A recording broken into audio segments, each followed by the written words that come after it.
से करोड़ों साल पहले इस दुनिया में डायनासोर्स का राज हुआ करता था। ये आपस में लड़ते थे, साथ में चलते थे, आपस में खेलते थे, खाते थे, पीते थे, उड़ते थे। ये डायनासोर्स जो थे, ये कुछ डायनासोर्स इनमें से शाकाहारी थे, कुछ मांसाहारी थे, और कुछ डायनासोर्स जो थे वो बहुत ही शांत स्वभाव के थे, और कुछ ना डायनासोर्स बहुत ही विशाल हुआ करते थे, डेंजरस डायनासोर्स हुआ करते थे।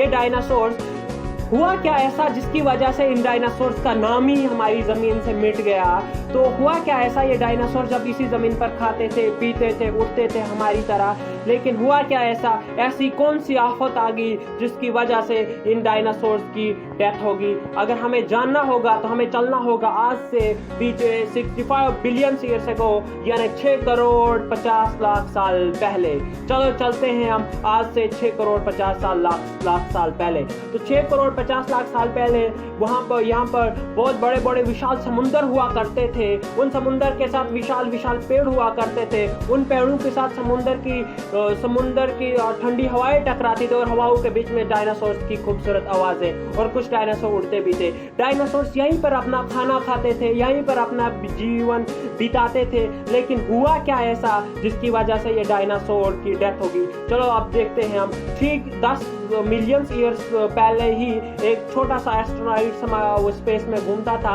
वो एस्ट्रोनॉइड्स घूमते घूमते एक दिन ऐसा हुआ कि वो एस्ट्रोनॉइड्स आके एक बहुत ही बड़े एस्ट्रोनॉइड के साथ आकर टकरा गया। जब वो टकरा गया तो एक बहुत बड़ा धमाका हुआ, जिसकी वजह से इस एस्ट्रोनॉइड्स का जो डायरेक्शन जो है वो हमारी अर्थ की तरफ आना शुरू हो गई। जब ये हमारी जमीन की तरफ इसका डायरेक्शन आ गई, तो ठीक जब ये एस्ट्रोनॉइड जो था वो जमीन से 3,83,000 किलोमीटर दूर था, तो शायद डायनासोर्स जो थे वो बच सकते थे अगर ये वाला एस्ट्रोनॉइड जो था वो चांद से टकराता। लेकिन ऐसा हुआ नहीं, ये चांद के साथ से गुजरकर जमीन की तरफ बढ़ना शुरू हो गया। ये एस्ट्रोनॉइड जो था वो 40 किलोमीटर यानी कि 2 ट्रिलियन मैट्रिक टन का ये एस्ट्रोनॉइड हमारी जमीन की तरफ बहुत तेजी से बढ़ रहा था। जैसे ही ये एस्ट्रोनॉइड जो था जमीन अर्थ की एक्सिस पर पहुंचा, तो इसकी स्पीड जो थी वो बहुत ही ज्यादा विशाल होगी। एक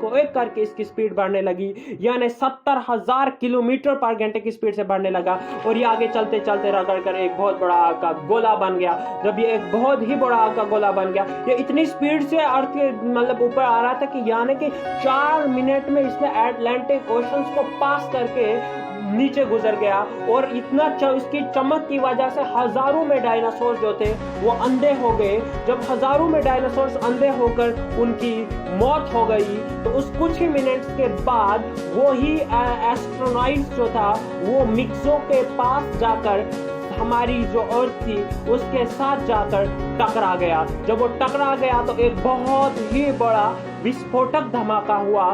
तो इस विस्फोटक धमाके में यानी कि 10 हाइड्रोजन बम के बराबर ये एक धमाका हुआ।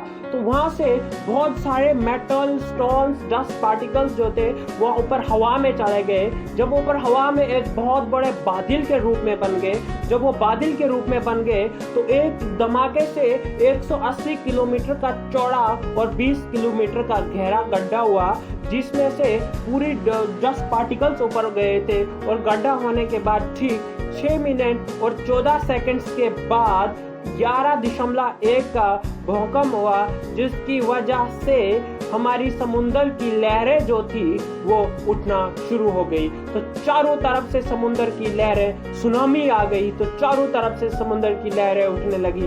जब चारों तरफ से समुंदर की लहरें उठने लगी, तो उसके बाद उस भूकंप की वजह से हमारे ज्वालामुखी भी डिस्टर्ब होने के बाद वो ज्वालामुखी हर जगह पर बाहर आने शुरू हो गए। जब वो ज्वालामुखी जगह पर बाहर आना शुरू हो गए, तो उन ज्वालामुखी की वजह से ही जगह पर डायनासोर्स जलकर राख हो गए।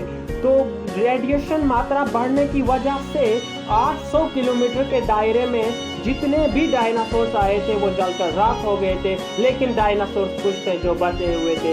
उनमें से जो थे हमारे पास कौन से डायनासोर्स थे? जो डायनासोर उड़ते थे। लेकिन हुआ डायनासोर्स वो जमीन के तूफान से तो बच गए, लेकिन हुआ क्या ऐसा कि जो डस्ट पार्टिकल्स ऊपर धमाका होने के टाइम पर जो ऊपर बहुत बड़े बादल में बन गए थे, जमीन के तापमान बढ़ने की वजह से वो आग के गोले बनकर बरसना शुरू हो गए। और दूसरी तरफ से 6000 किलोमीटर प्रति घंटा की स्पीड से एक बहुत बड़ा तूफान, बहुत बड़ा बादल जो था वो सूरज की तरफ बढ़ने लगा। जो टिनी क्लाउड बहुत बड़े बादल बनकर सूरज की तरफ बढ़ने लगा, तो वो बहुत ही ज्यादा मात्रा में, तो सूरज की रोशनी जो थी वो जमीन तक पहुंचने में बहुत ही मुश्किल हो गई। कई साल लग गए सूरज की रोशनी जमीन तक पहुंचने में के लिए। तो उसकी वजह से जितने भी विशाल विशाल दरख्त थे वो भी जलकर राख हो गए। ठीक 90 मिनट के बाद ये विस्फोटक धमाका होने के बाद तो जमीन का तापमान जो था वो 150 डिग्री से लेकर 200 डिग्री सेल्सियस तक हो गया। जब वो 150 लेकर 200 डिग्री सेल्सियस तक हो गया तो जो डायनासोर्स बहुत दूर दूर तक थे उस विस्फोटक धमाके से वो तो बच गए थे, लेकिन उस गर्मी से वो बच नहीं पाए। तो वही डायनासोर्स वहीं पर अंत हो गए उस गर्मी से। लेकिन वहां पर 90% डायनासोर की डेथ तो होगी, लेकिन 20% डायनासोर बच गए, 10% डायनासोर बच गए थे। और वो डायनासोर जो थे वो 30 किलोग्राम के डायनासोर्स थे, तो वो बच तो गए थे, लेकिन उन्हें खाना न मिलने की वजह से उनकी भी आस्ता आस्ता आगे चलते चलते उन डायनासोर्स की भी मौत हो गई। जब इन डायनासोर्स की भी डेथ हो गई तो डेथ होने के बाद इनमें अब नई जो चीज थी उन मैमल्स भी हुआ करते थे डायनासोर्स के दौर में। जब वो मैमल्स हुआ करते थे इन डायनासोर्स के दौर में, तो मैमल्स होने के लिए मैमल्स जब हुए तो अब मैमल्स बाहर आ गए। बाहर आने के बाद डार्विन ने बताया कि यही मैमल्स जो थे एवोल्यूशन होने के बाद यही इंसान बने। पहले बंदर बने, बंदर से बनते इंसान बन गए। डार्विन की थ्योरी है। Thank you. हमारी वीडियो को लाइक करें, सब्सक्राइब करें।